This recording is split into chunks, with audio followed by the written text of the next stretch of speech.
Hello students, so now we are on the next part for current electricity, that is part number 10 है ना। I hope कि आपने इसके पहले के सारे पार्ट्स देखे होंगे और इसके पहले जो पार्ट्स हमने किए थे उसमें केवीएल से रिलेटेड हमने बहुत सारे क्वेश्चंस किए थे, इवन हमने केवीएल का कॉन्सेप्ट भी पढ़ा था। अब जो मोटिव है हमारा, वैसे तो हमें किरचॉफ करंट लॉ पढ़ना था, बट एक क्वेश्चन था, मैंने कहा था एक और क्वेश्चन मैं करा दूंगा बाद में, तो मैंने लास्ट वाले वीडियो में कहा था कि एक क्वेश्चन और मैं डील करूंगा, तो इसलिए मैंने एक क्वेश्चन यहाँ बोर्ड पे लिख रखा है ताकि मैं इसको थोड़े से तरीके से, दूसरे तरीके से आपको बता दूं, है ना। तो आज का टारगेट है कि हम लोग किरचॉफ करंट लॉ कंप्लीट करें।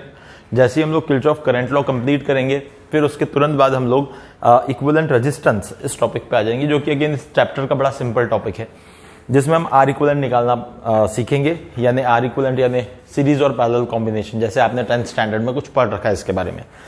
तो चलिए स्टार्ट करते हैं आज के हम इस वीडियो को। और इस वीडियो में हम लोग जो देखने जा रहे हैं, सबसे पहले किरचॉफ वोल्टेज लॉ से रिलेटेड एक क्वेश्चन हम लोग सॉल्व करने की कोशिश करेंगे। तो जैसे कि मैंने हमेशा से कहा है आपको, ये कुछ थोड़ा सा ऐसा एक फैंसी सा डायग्राम, सर्किट डायग्राम बनाया हुआ है। डरने की कोई भी जरूरत नहीं, अगर आपके पास बेसिक्स बड़े क्लियर हैं तो आप बहुत आसानी से इन चीजों को सॉल्व कर सकते हैं। इसमें कोई बहुत बड़ा क्या बोलते हैं रॉकेट साइंस नहीं लग रहा, बड़ा सिंपल सा क्वेश्चन है, बड़ी सिंपल सी प्रोसेस है। अगर आप मेरी बताई हुई बातों को फॉलो करेंगे तो यू विल फाइंड आउट कि इट इज वेरी सिंपल। जैसे कि मैंने पिछले वीडियोस में आपको बताया है, जैसे किरचॉफ वोल्टेज लॉ पे बेस्ड या फिर लूप पे बेस्ड हम क्वेश्चंस करते थे, बस आपको उस बात को लेकर ही यहां अप्लाई करना है और बड़े आराम से, बड़े प्यार से आपको इसे सॉल्व करना है। बस मैंने जो कुछ थंब रूल्स बताए हैं, उन थंब रूल्स को पकड़ के चलो, उन थंब रूल्स को अपने दिमाग में बिठा लो। बस ये सोचो कि ये थंब रूल है, इसको हमें लगाना है, इसको हमें फॉलो करना है और उसको लगा के ही हमें क्वेश्चन को सॉल्व करना है ना। तो ड्यूरिंग द टाइम मैंने जितनी देर आपको ये सब बातें बताई हैं, आपने फटाफट सर्किट बना लिया होगा। और यहां से हम लोग अब आगे बढ़े अगर, तो फाइंड क्वेश्चन यहां पे मैंने लिखा नहीं है तो मैं लिख देता हूं, find current in each branch. मैं ये क्वेश्चन लिख देता हूं, find current in each branch. ठीक है, अब हरी ब्रांच में आपको करंट निकालना है, तो that is very simple again. तो चलो बढ़ते हैं आगे, let's try to solve this question. Actually will not try, will solve it very easily. बस I just want one thing from your side, that मैं क्या करूंगा, मैं इक्वेशंस बना दूंगा, मैं सिंप्लीफाइड फॉर्म में इक्वेशंस बना दूंगा। 2 लूप है तो 2 वेरिएबल के साथ इक्वेशन बना दूंगा, 3 लूप है तो 3 वेरिएबल के साथ इक्वेशन बना दूंगा। पर आपको एक बात ध्यान रखनी है कि आपको ये जो वेरिएबल्स हैं उनकी इक्वेशन को सॉल्व आपको करना है। एक्चुअली देखो, हमें डेफिनेटली आपको पढ़ाना है, हमें चीजें आपको बतानी है, बट नए कॉन्सेप्ट्स आपको समझाने। ये जो इक्वेशंस को सॉल्व करने वाली बात होती है ना बच्चों, ये सब तुम्हें ऑलरेडी 10th स्टैंडर्ड में सिखाया गया है, तो आप उस चीज को लेकर बड़े आराम से चल सकते हैं। चलो तो अब आगे बढ़ते हैं हम लोग। सबसे पहले क्या करें, कोई भी सर्किट दिया है, अगर मुझे केवीएल लगाना है, जस्ट गिव द नेम। अब यहां पे आ गया ये पॉइंट ए, ये पॉइंट है बी, ये पॉइंट है सी, ये पॉइंट है डी, ये पॉइंट है ई, और एक पॉइंट अगर मैं देखूं तो एफ, इसको भी दे देता हूं। इस सर्किट के अंदर मैं कुछ बातें बताना चाहूंगा आपको, कुछ बातें बताना चाहूंगा। A B C D, sorry D था ये, ई और एफ। ठीक है, कुछ बातें बताना चाहूंगा जो अगले किरचॉफ करंट लॉ से रिलेटेड है। करंट लॉ में हम एक शब्द, एक टर्म का यूज करने वाले, नोड या जंक्शन। जंक्शन वो पॉइंट होता है या नोड वो पॉइंट होता है जिसमें आपको 2 या 2 से ज्यादा ब्रांचेस मिलती हुई दिखें। जैसे सर अब बताइए थोड़ा, इस सर्किट में कौन है जंक्शन या नोड, हम किसको बोल सकते हैं? बड़ा सिंपल है, आप ए को जंक्शन या नोड नहीं कह सकते, क्योंकि यहां से जो करंट आएगा, अगर मैं इसको आई कह दूं तो आई ही यहां जाएगा। नोड या जंक्शन ऐसा पॉइंट होगा जहां करंट डिवाइड होने वाला होगा, जहां करंट की वैल्यू बदलने वाली होगी। तो आप देखिए, यहां से करंट आई अगर आ रहा है तो यहां से आई जाएगा, तो ए इज नॉट अ जंक्शन और node. Even you can say this E is not a junction और नोड, यहां से भी आई नीचे आएगा और यहां से भी आई जाएगा। तो ई और ए जो है they are not junction, they are not nodes. मैं हालांकि नई बात सिखा रहा हूं इस क्वेश्चन के माध्यम से, इस क्वेश्चन के जरिए मैं सोच रहा था कि कुछ और बात भी सिखा दूं। चलो केवीएल तो सिखाऊंगा ही, केवीएल बता भी चुका हूं, मैं पढ़ा भी चुका हूं, पर मैंने सोचा चलो और एक नई बात भी समझाऊं, नोड क्या होता है, क्योंकि अगली चीज मुझे वही पढ़ानी है। मैंने सोचा चलो यहां समझाते हैं what is node. So now what about B में देखेंगे आप, मैंने जैसे कि कहा करंट डिवाइड हो रहा है भाई, तो यहां से जाने वाला करंट है आए, और करंट आए है तो इधर कुछ चला जाएगा, कुछ इधर चला जाएगा, इधर कुछ चला जाएगा। लेट अस से this is I1 and if this is I1 you में से सर ये वाला I2 ले लो, फिर इधर I3, I4, I5। मैं थोड़ा इसको नए तरीके से बताना चाह रहा हूं। तो जब मेरे पास यहां से I था, इधर I1 चला गया, ये I था, ये इधर I1 चला गया, तो मैं इसको I माइनस I1 नहीं लिख सकता क्या? I just want to use minimum variables, I just want to use minimum variables so that कम इक्वेशन में मैं काम कर सकूं। मेरा सिर्फ मोटिव यह है जितने हो सके वेरिएबल्स को कम से कम लूं, ताकि मेरा कम इक्वेशंस में काम हो जाए, मैं कम मैथमेटिक्स में फंसूं और जल्दी से जल्दी आंसर निकाल पाऊं। इसलिए मैं थोड़ा, देखो यहां पे अजम्पशन जो करंट का था थोड़ा डिफरेंट कर लिया मैंने, कोई दिक्कत नहीं है। This is I minus I1। Sir ये जो पॉइंट है, this is actually node, this is actually node, इसको कहते हैं नोड या जंक्शन। अगेन यहां से करंट गया भाई, यहां से करंट गया, फिर अगेन यहां सी पे देखोगे, so it is again a node, it is again a one more node. इस नोड पे फिर करंट जो है वो इधर इधर इधर इधर डिवाइड हो रहा है। अब सर फिर डिवाइड हो रहा है, इधर से तो इधर आ रहा था, आपने बताया था I माइनस I1, फिर डिवीजन हो रहा है। अब क्या करूं मैं? मान लो कि इधर जाने वाला करंट I2 है, मान लो, तो जब I माइनस I1 आया, इधर I2 चला गया, तो इधर से कितना जाएगा? सोचो जरा, इधर से I2 चला गया, I माइनस I1 में से I2 इधर चला गया, तो इधर कितना आना चाहिए? सोचो जरा, थोड़ा दिमाग लगाओ। I माइनस I1 आया, इधर I2 चला गया, यानी I2 कम हो गया, और तो इसमें से I2 कम हो गया, यानी ये बचा हुआ जो इधर गया वो कितना हो गया? I minus I1 minus I2 minus I2, ये आ गया भाई। बड़े मजेदार चीज है, बहुत मजा आएगा इसे सॉल्व करने में। अब आप देखेंगे तो यहां से आएगा I2, ये आएगा I2, यहां से जो आएगा वो तो फिर से कोई इधर से इधर कोई जंक्शन नहीं है, कोई नोड नहीं है, तो यहां से उतना ही आ जाएगा, I minus I1 minus I2, उतना ही आ जाएगा। इधर से आ रहा था I1, इधर से आ रहा था I2, तो इस ब्रांच में आपको कितना मिलेगा? सोचो सोचो, I1 I2 कितना मिलेगा? ऐड हो जाएगा भाई, I1 I2 ऐड हो जाएगा, कितना हो जाएगा? तो I1 प्लस I2 आपको इस ब्रांच में मिलेगा। इस ब्रांच में I1 प्लस I2 मिलेगा, तो इधर भी I1 प्लस I2 मिलेगा। अब इधर से आ रहा I1 प्लस I2, इधर से आ रहा I minus I1 minus I2, I minus I1 minus I2, और इधर से आ रहा I1 प्लस I2, तो इसमें ये वाला ऐड हो जाएगा, तो टोटल कितना मिलेगा? देखो जरा, I मिलेगा कि नहीं? देखो हिसाब हो गया पूरा, पूरा सर्किट में करंट का हिसाब बढ़िया हो गया। इसमें कोई आपत्ति अगर लगे तो इसे थोड़ा रिवाइंड करना, पॉज करना, फिर देखना। कोई भी चीज नहीं है, बड़ा सिंपल है। मैंने I से शुरू किया, I1 इधर गया, इधर I माइनस I1 गया, इस I माइनस I1 से I2 इधर चला गया, तो इधर I minus I1 minus I2 चला गया, फिर ये I minus I1 minus I2 इधर गया, तो इधर से I2 आया, इधर से I1 आया, ये वाला I1 प्लस I2 इस ब्रांच में आ गया, और इधर से जब ये दोनों जुड़े तो I minus I1 minus I2 और I1 प्लस I2 जुड़ के I के बराबर हो गया। बहुत मजेदार चीज, बहुत बढ़िया चीज है। एक्चुअली मैं क्यों कर रहा हूं ऐसा? किसी ने मुझे कल पूछा था, सर बोर्ड एग्जाम में आता है, उसमें कैसे सॉल्व करना पड़ता है क्वेश्चन को? बोर्ड एग्जाम के लिए ऐसा ही कुछ आपको दिखाना पड़ता है, ऐसे ही कुछ आपको वेरिएबल्स चूज करने पड़ते हैं। तो इसीलिए मैंने एक ये पैटर्न से भी बता दिया, मैंने जैसे बताया था, फिर एक ये तरीके से भी बता दिया। अब ये आप पे निर्भर करता है आप कैसा लिखना चाहते हो। अब फटाफट से मैं क्या करूंगा, एक आपको लूप में चलने की डायरेक्शन अज्यूम करनी होगी। जैसे ये एक डायरेक्शन मैंने ले ली, इसके लिए ये लूप की एक और डायरेक्शन ले ली, इसको मैंने इसको यानी सबको जोड़ देता हूं। I can say that is it is clockwise. Even इस लूप में चलने की डायरेक्शन को भी मैं क्लॉकवाइज ले लेता हूं। बस एक बात ध्यान रखना, अब हम एक एक लूप की इक्वेशन लिखने जा रहे हैं। तो आपने जो रजिस्टर में करंट जैसा माना है, जो रजिस्टर में करंट जैसा भी माना है, जैसे इधर I1 माना है तो इधर से इधर जा रहा है, तो इसका मतलब ये I1 के लिए अगर आप देखोगे तो ये प्लस होगा, ये वाला माइनस होगा। I1 के लिए ये वाला प्लस होगा और ये वाला माइनस होगा। जो रेजिस्टेंस आपने, जो करंट आपने माना है, उस करंट के हिसाब से रजिस्टर पे साइन लगाओ। जो करंट आपने माना है उसके हिसाब से ही रजिस्टर पे हायर और लोअर पोटेंशियल लिख दो, क्योंकि करंट आपने वैसा ही माना है जाते हुए, जैसा करंट माना है आपने वैसे ही तो रेजिस्टेंस में साइन डालोगे ना। अब बड़ी सिंपल चीज है, बहुत सिंपल चीज है। यहां पे मैं लिख लेता हूं फॉर लूप, पहला लूप ले लेते हैं हम, इसको लूप 1 कह देते हैं, इसको लूप 2 कह देते हैं, इसको लूप 3 कह देते हैं।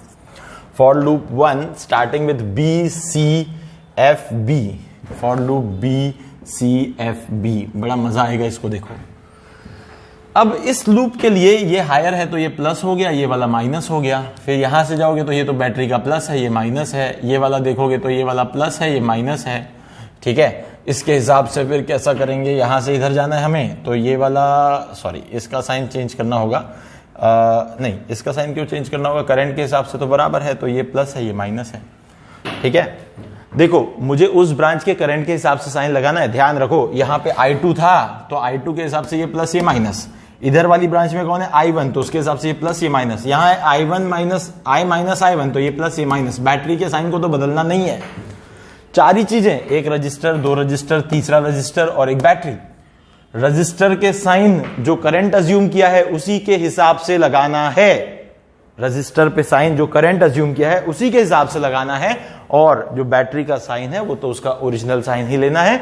अब हमारा अगला रूल जो है, जब हम इक्वेशन लिखते हैं तो हमेशा हमें छोड़ने वाले साइन लेने, हमेशा हमें छोड़ने वाले साइन लेने। ऐसा घूमना है हमें इस लूप में, ऐसा घूमना है क्योंकि हमने डायरेक्शन बना रखा है, ऐसा घूमना है, ऐसा घूमना है, ऐसा घूमना है, तो छोड़ने वाला एक साइन ये लेना है, छोड़ने वाला साइन ये लेना है, छोड़ने वाला साइन ये लेना है, और छोड़ने वाला साइन ये लेना है। अब बस आप ड्रॉप लिखते चलो। तो इस 1 ओम रजिस्टर के अक्रॉस ड्रॉप जो आएगा वो आएगा I माइनस I1 इंटू 1, तो आ जाएगा I माइनस I1 इंटू 1 और माइनस साइन के साथ, माइनस साइन के साथ। फिर इधर चलो, इधर चलो, बैटरी के लिए है 2 वोल्ट, 2 वोल्ट, तो माइनस आ जाएगा 2। फिर रजिस्टर के लिए आ जाओ, तो इस रजिस्टर में से जो करंट जा रहा है that is I2, so it is minus of 1 into I2। फिर इधर आ जाओ, तो इधर पे साइन देखोगे तो इधर है प्लस, पर इसके अक्रॉस जो ड्रॉप है, हम अपने लूप के डायरेक्शन को ही लेके फॉलो करते हुए चलेंगे, पर साइन जो है वो करंट वाले लेंगे, वो करंट वाले लेंगे। तो करंट वाला साइन जो छोड़ने वाला, इसको छोड़ने वाला साइन जो है, इसको छोड़ने वाला साइन जो हम लूप में चल रहे हैं उसको छोड़ने वाला साइन जो है वो है प्लस प्लस प्लस 2 I1। यहां खत्म हो गया, इक्वल टू आ गया 0। बड़ी मजेदार चीज है, बहुत सिंपल चीज है। आपने जो करंट की डायरेक्शंस अज्यूम की हैं उनके हिसाब से साइन लगाने हैं रजिस्टर्स पे, पर आप जो लूप में घूमने की डायरेक्शन ले रहे हो उसके हिसाब से पोटेंशियल के साइंस लिखने हैं वहां इक्वेशन में। कोई कंफ्यूजन की बात नहीं है, बहुत सिंपल बात है, बहुत बेसिक बात है। अब इसको थोड़ा सिंप्लीफाई करता हूं, तो ये आ गया minus I plus I1 minus 2 minus I2 plus 2I1 equal to 0। अब 2I1 और I1 यानी कितना हो गया 3I1, तो 3I1 ये आ गया 3I1 minus I minus I2 equal to 2, ये आ गया आपके पास इक्वेशन नंबर 1। बहुत बढ़िया चीज है, मजा आएगा। तीन वेरिएबल है I, I1, I2, तो इक्वेशन भी 3 लगेंगे। तो अब हम लगाते हैं फॉर लूप 2, दैट इज यहां से शुरू कर लेते हैं इसको CDFC, CDFC, this is loop 2, CDFC, ठीक है, दिस इज लूप 2। अब फिर इस लूप के लिए हमारा घूमने का डायरेक्शन ये है, पर रजिस्टर में जो साइन लगाने हैं वो तो करंट के हिसाब से लगाने हैं। तो रजिस्टेंस में जो साइन लगाने, जैसे यहां से जा रहा है ये वाला करंट, तो इसके हिसाब से ये हो गया प्लस, ये हो गया माइनस। इस रजिस्टर में जा रहा है ऐसा करंट, और वो कितना जा रहा है I1 प्लस I2, यानी उसके लिए ये हो गया प्लस, ये हो गया माइनस। इस रजिस्टर में करंट जा रहा है नीचे की तरफ, इसलिए यहां पे हो गया ये प्लस, ये हो गया माइनस। मेरी बात को समझने की कोशिश करो, ये नीचे की तरफ जा रहा है ना I2, इसलिए इसमें ये वाला प्लस हो गया, ये वाला हो गया माइनस।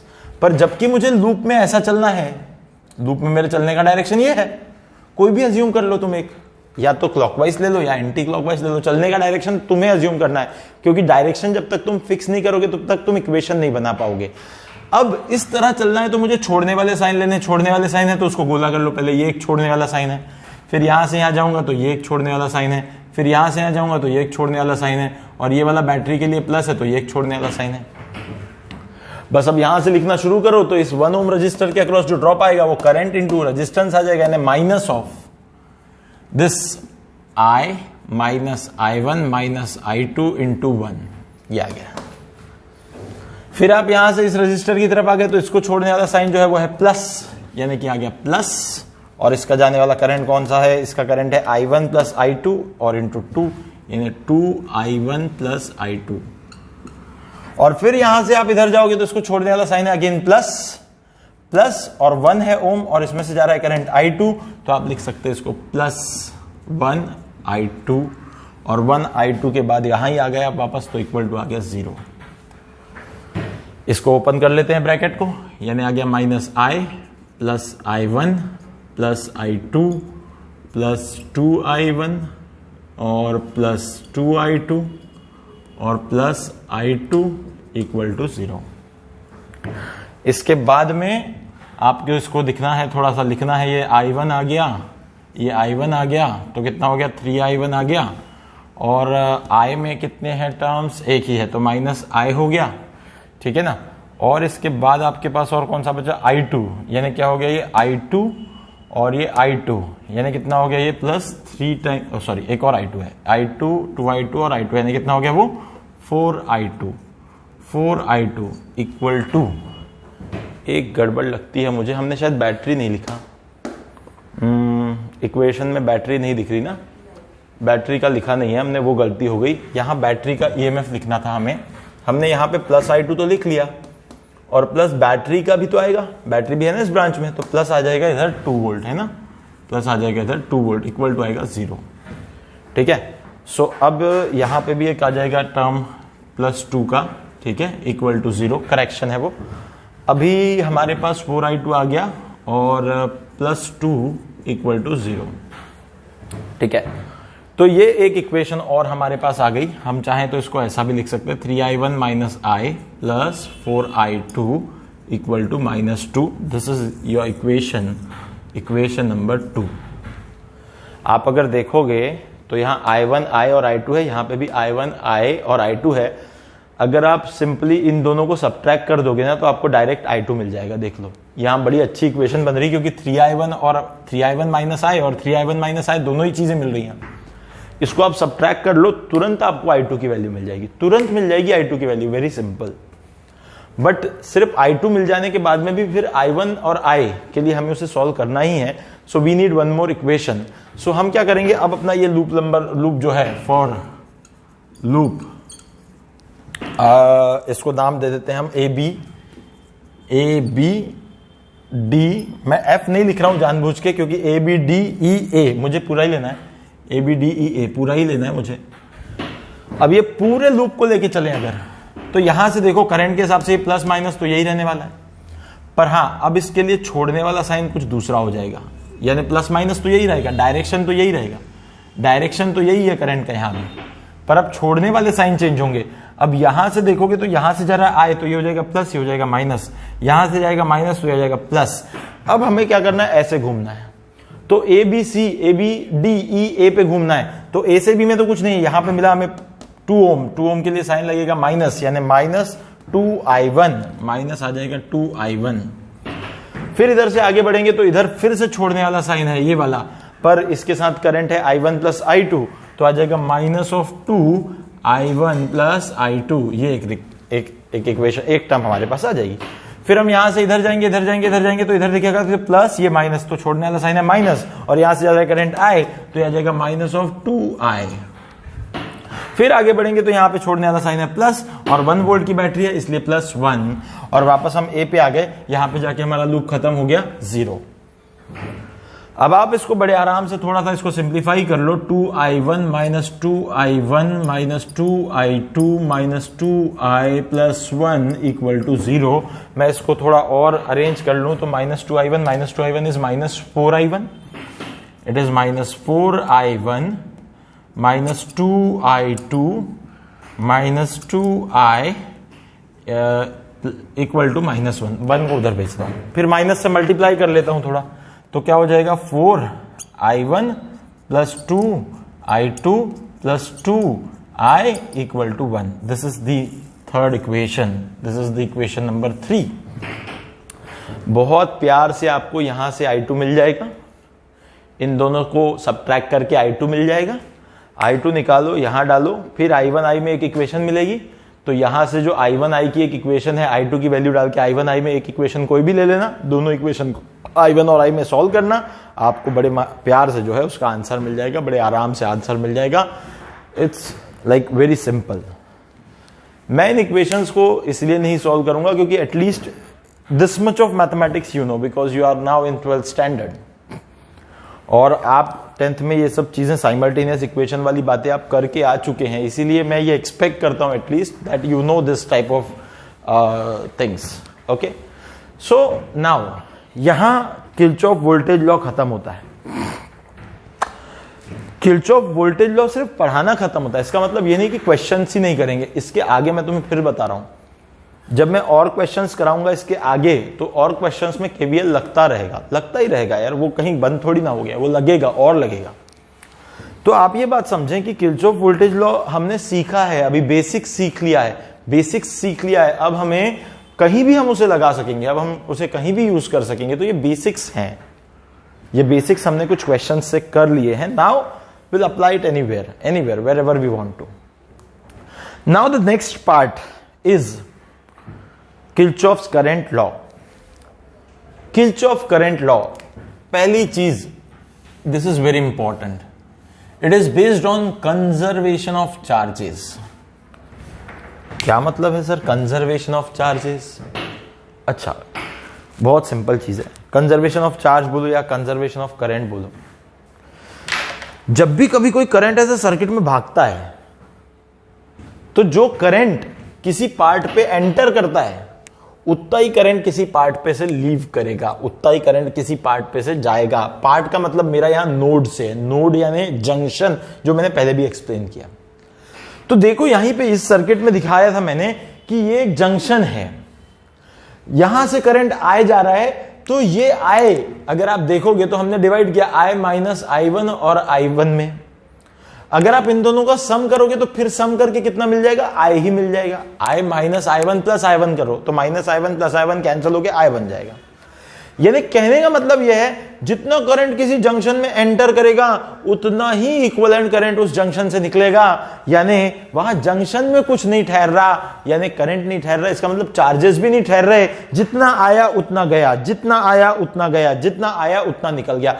तो करंट, किरचॉफ करंट लॉ यही कहना चाहता है आपसे कि किसी भी जंक्शन के ऊपर जो नेट करंट एंटर करेगा उतना ही नेट करंट लीव करेगा, या जो total sum of current in on the junction, जो total sum of current on the junction है, यानी जितना भी टोटल करंट आया है जंक्शन पे, हमेशा वो हमेशा जीरो ही रहेगा, हमेशा जीरो रहेगा।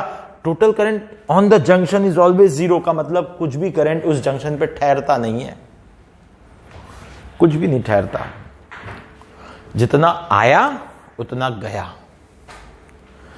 अब ये बातें यहां लिखी हैं, it states that the algebraic sum of all the current meeting at node और जंक्शन इज ऑलवेज जीरो। जितना भी करंट किसी नोड या जंक्शन पे हमेशा होगा वो हमेशा ही जीरो होगा, जितना आएगा उतना चला जाएगा, जितना आएगा उतना चला जाएगा। या फिर ये भी एक और चीज है, और total current entering the junction is equal to the total current leaving the junction. देखो सबसे पहली बात, मोस्ट ऑफ द सर्किट्स में आपको कभी भी करंट की डायरेक्शंस नहीं दी होती, आपको वो अज्यूम करने पड़ते हैं, ठीक है। तो जब आपको करंट की डायरेक्शन नहीं दी, आप अज्यूम करो, यानी आप क्या करो, कुछ ऐसे ब्रांचेस ले लो, ब्रांचेस, जंक्शन में बहुत सारी ब्रांच मिलती है ना के। अब सर ब्रांच यानी क्या होता है हमको नहीं पता, तो ठीक है भाई, ब्रांच नहीं पता तो ये वाला एक ब्रांच हो गया, ये वाला एक ब्रांच हो गया और ये वाला एक ब्रांच हो गया, और इन सबको मिला के ये जो पॉइंट है ये नोड है, या ये इसको ही हम जंक्शन कह रहे हैं। तो कहने का मतलब यह है कि जो बहुत सारी ब्रांचेस हैं इनमें से किसी में हो सकता है नोड की तरफ करंट आ रहा हो, और बाकियों में ऐसा हो सकता है कि नोड से दूर की तरफ, नोड से अवे करंट जा रहा हो, पर जो टोटल करंट इस नोड पे होगा वो हमेशा जीरो होगा। यही किरचॉफ करंट लॉ कहता है। वोल्टेज लॉ क्या कहता था, तो वो algebraic sum of total voltage drop across the loop around the loop is zero बोलता था। यहां किसी नोड या जंक्शन पे टोटल करंट जीरो बोलता है। वहां वोल्टेज की बात करते थे लूप के लिए, यहां करंट की बात करते हैं जंक्शन के लिए। इतनी सी बात है, छोटी सी बात है सर, फिर भी थोड़ी सी क्लियर नहीं आ रही है चीज, कुछ डायग्रामेटिक रिप्रेजेंटेशन से बताओ। बिल्कुल बताएंगे, कुछ डायग्रामेटिक रिप्रेजेंटेशन से बताएंगे। अभी के लिए समझ लो, दिस इज अ नोड और अ junction, this is a branch, this is a current I1, this is a current I2, this is a current I3। एक बात तुम्हें बता दूं, ये गिवन नहीं है, मेरा अजम्पशन है, ये तीनों डायरेक्शन मेरे अजम्पशन है। सर गलत अजम्पशन है ना, क्यों गलत है भाई? आपने तो बोला सर टोटल जंक्शन पे टोटल करंट जो होता है अलजेब्रिक सम 0 होता है, अब ये तीनों ही जंक्शन की तरफ आ रहे हैं, तो आपने तो गलत ले लिया भाई। तो ठीक है, मैंने तो अज्यूम किया, मैंने तो कहा, मैंने तो पहले से बोलते आ रहा हूं करंट हमेशा अज्यूम्ड है। जब मैं इसके इक्वेशन लिखूंगा बाय किरचॉफ करंट लॉ, जब मैं इसकी इक्वेशन लिखूंगा तो मैं लिखूंगा सब आ रहे हैं ना अंदर की तरफ, तो अंदर आने वाला साइन पॉजिटिव, तो I1 प्लस I2 लिख दूंगा प्लस I3 लिख दूंगा, इक्वेट इट टू 0 कर दूंगा, ये इक्वेशन बन गई। ये इक्वेशन 100% करेक्ट है। हो सकता है जब मैं इसको सॉल्व करूं तो एक हाथ इसमें से वैल्यू निगेटिव आ जाए, तो ये मैं कह दूंगा कि हो सकता है I3 निगेटिव हो जाए। इसका मतलब ये कह दूंगा I1 I2 एंटर कर रहे थे और I1 I2 का सम I3 के बराबर था, I3 निगेटिव आया, मुझे मिल गया कोई चीज। या हो सकता है I1 निगेटिव मिल जाए, या हो सकता है I2 निगेटिव मिल जाए, या हो सकता है कोई दो निगेटिव मिल जाए I1 और I2। इसका मतलब I3 आ रहा था और I1 I2 निकल रहे थे, कोई भी निगेटिव मिल सकता। मेरा अज्यूम्ड है ना डायरेक्शन, दिमाग में टेंशन मत लो, ये सिर्फ अज्यूम्ड डायरेक्शन है। पहले दिन से अपन इस पे बात कर रहे हैं, ये सिर्फ अज्यूम्ड डायरेक्शन है भाई। इसका मैग्नीट्यूड सही मिलेगा, साइन अगर उल्टा आ गया, निगेटिव आ गया, तो बोल देना कि ये हमारा अज्यूम डायरेक्शन है, ये डायरेक्शन ऐसा नहीं है, कुछ भी हो सकता है। अच्छा एक बात सोचो जरा, तुम मुझे बोलते हो कि सर ऐसा मत लो, आपने ऐसा क्यों नहीं ले लिया, ऐसा ले लो, आप ऐसा ले लो तो करेक्ट हो जाओगे। ऐसा बोल सकता कोई मुझे कि सर आप ऐसा ले लो तो आप करेक्ट हो जाओगे, यानी इसका मतलब जितना एंटर किया I1 प्लस I2 इतना लीव किया I3। बिल्कुल सही बात है तुम्हारी, ये लेके भी कोई गड़बड़ नहीं है, पर ये लेके भी आपका I1 निगेटिव आ सकता है, ये लेके भी आपका I2 निगेटिव आ सकता है, ये लेके भी आपका I3 निगेटिव आ सकता है, क्योंकि आपने भी जो I1 I2 I3 लिए आपको थोड़ी पता है, आपने तो सिर्फ अपने सेटिस्फेक्शन के लिए कि सर आपने बोला ना जितना आएगा उतना जाएगा, इसके हिसाब से मैंने लिया है। मैंने तो मना नहीं किया, आप चाहो वैसा ले लो, आप चाहो ऐसा ले लो, कोई फर्क नहीं पड़ रहा। Both the equations will give you same answer in magnitude, यानी नंबर जो आएगा, करंट की वैल्यू जो आएगी वो आपको दोनों इक्वेशन सेम देंगे, पर हो सकता है कि कोई एक इक्वेशन आपको I1 की वैल्यू पॉजिटिव दे दे, या I2 की वैल्यू निगेटिव दे दे, या I3 की वैल्यू पॉजिटिव निगेटिव दे दे, जो भी कुछ है, साइन के साथ कुछ भी हो सकता है। पर आपको कोई टेंशन लेना नहीं है यार, पॉजिटिव आया तो बराबर बोल देना हाँ हमारा डायरेक्शन सही है, निगेटिव आया तो पलट जाना, दो ही तो डायरेक्शन हो सकते हैं, जो आपने माना या उससे opposite. As simple as that, very simple thing. So you can have this also, ये वाले सेकंड वाले इक्वेशन से you can have this also, और फर्स्ट वाले इक्वेशन से you can have this also. So you can write equation in either way, either this way or this way, not a big deal. अब मैं क्या करता हूं, थोड़ा ना इसको प्रैक्टिकली एक वैल्यूज के साथ लेके समझाता हूं, है ना। एग्जाम्पल, एक बड़ा अच्छा एग्जाम्पल समझाता हूं, यहां का दिख रहा होगा आप सबको, है ना। तो अब बड़ा एक एग्जाम्पल अच्छा वाला समझाता हूं। देखो मैं एक वैल्यू ले लेता हूं कुछ, ठीक है। ये मैंने सर्किट का कोई पॉइंट ले लिया, ये जंक्शन ले लिया, इसका पोटेंशियल मैं कुछ VA बोल देता हूं, इसका पोटेंशियल कुछ VB बोल देता हूं, इसका पोटेंशियल कुछ VC बोल देता हूं। यहां पे मैं एक रजिस्टर लगाता हूं, इसको VA ना बोल के V1 बोल देता हूं, ये रजिस्टर को R1 बोल देता हूं, VB को V2 बोल देता हूं, रजिस्टर को एक R2 बोल देता हूं, और इसको VC की जगह V3 बोल देता हूं, और एक रजिस्टर यहां R3 लगा देता हूं, और ये जो नोड है इसके पोटेंशियल को V0 कह देता हूं। ये आपके पास एक सर्किट का पार्ट ऐसे ही दिया हुआ है, बस बाकी कोई इंफॉर्मेशन नहीं है, बस ऐसा दिया हुआ है। अब आपसे पूछा जा रहा है भाई कि इस नोड का पोटेंशियल निकालो, पहले तो इस जंक्शन का पोटेंशियल निकालो। डेफिनेटली ये जंक्शन का पोटेंशियल इस V1 से अलग होगा, V2 से भी अलग होगा और V3 से भी अलग होगा। अगर V0 और V3 इक्वल हो गए तो R3 में करंट नहीं चलेगा, अगर ये V0 V1 इक्वल हो गए तो R1 में करंट नहीं चलेगा, अगर V0 और V2 इक्वल हो गए तो R2 में करंट नहीं चलेगा। ये इसीलिए क्योंकि जिस भी ब्रांच में पोटेंशियल डिफरेंस नहीं होगा पर रेजिस्टेंस होगा तो करंट नहीं चलेगा। सिंपल बात, रेजिस्टेंस अगर लगा है तो वहां पोटेंशियल डिफरेंस होना पड़ेगा, अदरवाइज वहां करंट फ्लो नहीं करेगा। ये बहुत सिंपल सी बात है, बहुत बेसिक सी बात है। हाँ, पर अगर किसी ब्रांच में रेजिस्टेंस नहीं है और वहां पोटेंशियल डिफरेंस है या नहीं भी है तो भी करंट वहां चल सकता है। ये क्वेश्चन में हम लोग पिछले वीडियोस में यूज कर चुके हैं बातों को, तो ये बात को समझें। अब कैसे बड़ा आराम से मुझे इसकी इक्वेशन बनानी है, तो सबसे पहली चीज आपको यही करनी होती है, करंट की डायरेक्शन को अज्यूम करो। ठीक है सर, करंट की डायरेक्शन को अज्यूम करो। मैंने कहा था आइदर दिस वे और that way, any way you can assume the direction. आपकी खुशी के लिए मैं इसको I1 मान लेता हूं जाने वाला अंदर, इसको I2 मान लेता हूं जाने वाला अंदर, और इसको I3 मान लेता हूं निकलने वाला बाहर। यह आपकी खुशी के लिए। तो आप सेकेंड वाली जो अपन ने लिख रखी है भाई statement, sum of the current entering the junction is equal to the current leaving the junction, यानी सम ऑफ द करंट का मतलब I1 plus I2 is entering the junction is equal to the current leaving the junction is equal to I3। भाई जितना आया उतना गया, तो node पे कितना रहा? 0। नोड पे कितना रहा? 0। वही तो बात बोल रहे थे। KCL हमने लगा लिया। ये अकॉर्डिंग टू किसके आया है? अकॉर्डिंग टू ये आया है KCL, that is Kirchhoff current law. ये किरचॉफ करंट लॉ से आया है। अब हमें I1, I2, I3 को लिखना सीखना पड़ेगा। तो I1 according to Ohm's law, according to Ohm's law हमारे पास करंट और वोल्टेज का रिलेशन है, करंट और वोल्टेज का रिलेशन है। तो I जो होता है I, वो I इज इक्वल टू होता है delta V by R। I is equal to delta V by R। अब I1 लिखना है मुझे। I1 जा रहा है इस तरफ, माना है मैंने, तो बड़ा कौन होगा? V1 या V0? कौन बड़ा होगा? V1 से V0 की तरफ जा रहा है I1, तो V1 is the higher potential and V0 is the lower potential. Delta V is V1 minus V0 upon R1। This is I1। Now what is I2? So I2 is equal to, अब I2 भी देखोगे तो V2 से V0 की तरफ जा रहा है, तो V2 हायर हो गया, V0 लोअर हो गया, यानी V2 माइनस V0 अपॉन आ जाएगा R2। फिर आप लिख सकते हो I3, और I3 देखोगे कहां जा रहा है? तो ये V0 से जा रहा है V3 की तरफ, का मतलब V0 बड़ा हुआ और V3 छोटा हुआ। इसका मतलब आप लिखोगे यहां पे V0 minus V3 upon R3, और ये तीनों करंट उठा के आप इस इक्वेशन में डाल दोगे। इन तीनों करंट को उठा के जब आप इस इक्वेशन में डालोगे तो V1, V2, V3 और R3 नोन है, और सिर्फ V0 अननोन है। यहां से V0 मिलेगा, फिर आप V0 को एक एक इक्वेशन में डाल दोगे तो I1, I2, I3 मिल जाएगा। नहीं समझे होगे? मैं वैसे बहुत सारे क्वेश्चन कराऊंगा अभी, डोंट वरी। आई होप ये क्वेश्चन आपने लिख लिया होगा, क्योंकि अब हमें किरचॉफ्स करंट लॉ के बहुत सारे क्वेश्चंस को देखना है।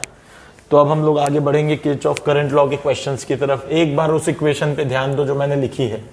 मैंने उस इक्वेशन में कहा कि I1, I2, I3 की जो वैल्यू है, आप उठा के उसको किरचॉफ करंट लॉ की KCL की इक्वेशन में डाल दो, आपको वहां से V0 मिलेगा, क्योंकि V1, V2, V3 और R3 आपको गिवन होंगे। और उसके बाद में आप V0 निकालकर आप इधर I1 की इक्वेशन में रखेंगे, तो आपको V0 को यहां रखते ही I1 मिलेगा, इधर V0 को रखते ही I2 मिलेगा, और इधर V0 को रखते ही I3 मिलेगा। इससे आप I1, I2, I3 कैलकुलेट करेंगे, फिर आपको I1, I2, I3 की कुछ नंबर के साथ साइन मिलेगी। अगर तीनों ही साइन आपके पॉजिटिव आ गए, यानी आपकी अज्यूम डायरेक्शन सही थी, बाय चांस I2 का साइन निगेटिव आ गया, इसका मतलब I2 जो है वो V2 से V0 की तरफ नहीं था, वो V0 से V2 की तरफ था।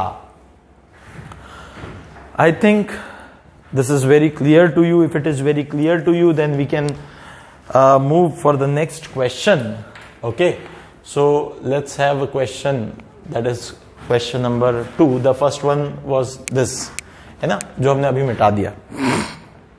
तो the question is for the given circuit, for the given circuit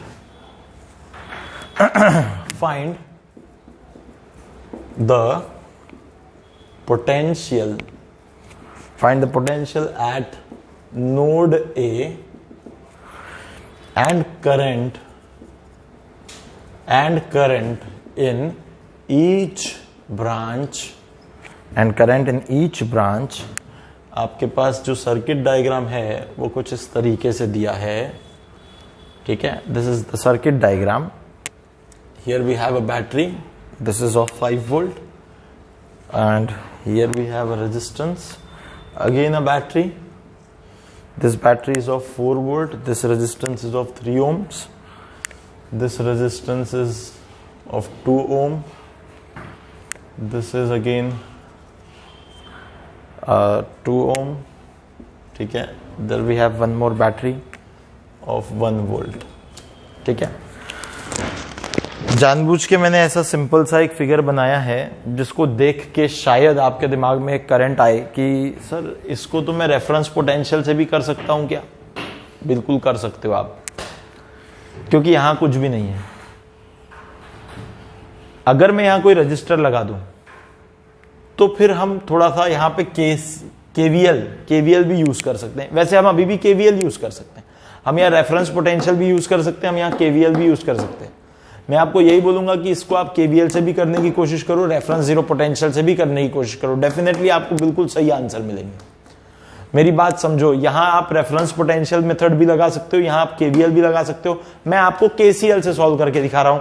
और यहां नोड ए बोला है तो ये है नोड ए, आपको बोला है इसका पोटेंशियल निकाल दो, तो यही हम इसको अपना नोड मान लेंगे। भाई आप देखोगे तो ये बिल्कुल वैसा के वैसा ही सिचुएशन है जैसा कि हमने यहां बनाया, बिल्कुल ये ऐसा ही फिगर है, सेम का सेम फिगर है। अगर आप देखोगे तो यहां पे आपको एक 5 वोल्ट मिल जाएगा, ये 0 माना तो आपने। यहां पे आपको एक 4 वोल्ट मिल जाएगा, ये वाला 0 ही है, ये वाला 0 ही है, तो यहां पे आपको मिल जाएगा, कितना मिल जाएगा? 1 वोल्ट। कोई दिक्कत नहीं है। किसी किसी के दिमाग में आ सकता है सर बैटरी उल्टी रहती तो क्या करते? कोई नहीं, इसको -1 लेना था, इसको 0 ले लेना था। ये उल्टी रहती तो क्या होता? सिर्फ यहां -1 होता, यहां 0 होता, कोई बड़ी बात नहीं है। ये बैटरी उल्टी रहती तो यहां -4 रहता, यहां 0 रहता, कोई बड़ी बात नहीं, टेंशन लेना ही नहीं है, बड़ा सिंपल है। और इस नोड के पोटेंशियल को आप ले लो VA, बड़ा सिंपल हो गया काम। चाहो तो इसको ऐसा सिंप्लीफाइड बना सकते हो सर्किट को। देखो मैं एकदम सिंप्लीफाइड बना के बताता हूं। इसको चाहो तो ऐसा बना दो, यहां पे ये आपके पास आ गया 3 ओम, यहां पे आ गया आपके पास 4 वोल्ट, यहां पे आपके पास आ गया 5 वोल्ट, यहां पे आपके पास आ गया एक रजिस्टर, ये वाला हो गया 2 ओम का रजिस्टर, फिर यहां पे आपका एक और रजिस्टर आ गया, ये वाला भी आ गया 2 ओम का रजिस्टर, यहां पे आ गया 1 वोल्ट। ये आ गया आपका जंक्शन यानी ए पॉइंट, यानी इसका पोटेंशियल VA। अब बताओ मुझे जरा, ये वैसा नहीं दिखता क्या? बड़ा सिंपल है। Now just assume currents, late it B I1, late it B I2 and let it B I3। मैंने जानबूझ के इसको बाहर जाता माना है, ये दोनों अंदर आते माना है। तो according to Kirchhoff's current law, अब आप कह सकते हैं I1 plus I2 is equals to I3, I1 plus I2 is equals to I3। बस अब I1, I2, I3 की वैल्यू लिख दो। तो I1 कितना होगा? सो I1 इज डेल्टा V यानी 5 वोल्ट माइनस VA, क्योंकि ये हायर है ये लोअर है, तो 5 माइनस VA अपॉन में आ जाएगा R यानी 2 प्लस I2 लिख दो तो ये 4, अब ये भी हायर है ये लोअर है, तो 4 माइनस VA और अपॉन में लिख दो आप, क्या लिख दोगे? यहाँ का रेजिस्टेंस क्या था? ये वाला था 3 ओम्स, ठीक है ना, ये 3 लिखा नहीं था मैंने, ये वाला, तो अपॉन में आ जाएगा 3 और इक्वल टू आप I3 लिख दो। यानी अब ये I3 इधर जा रहा है, यानी VA बड़ा हो गया और 1 छोटा हो गया, यानी VA माइनस 1 अपॉन में आ जाएगा 2। बस अब सॉल्व करना है, VA निकालना है, सॉल्व कर। देखो एक बात और बता दूं, ये पूरी टर्म I1 है, ये पूरी टर्म I2 है, ये पूरी टर्म I3 है। यहां से अब इसको सॉल्व कर लेते हैं अपन। 3 5 15 minus 3VA plus 4 2 8 minus 2VA upon 3 2 6 equal to VA minus 1 upon 2। ठीक है, तो इसको काट लेते हैं और उधर मल्टीप्लाई कर देंगे, तो ये कितना आता है देख लो जरा। माइनस 3VA यानी 15 प्लस 8 यानी कितना हो गया? 23 माइनस 3 2 5 5VA आ गया, इक्वल टू आ गया 3VA माइनस 3।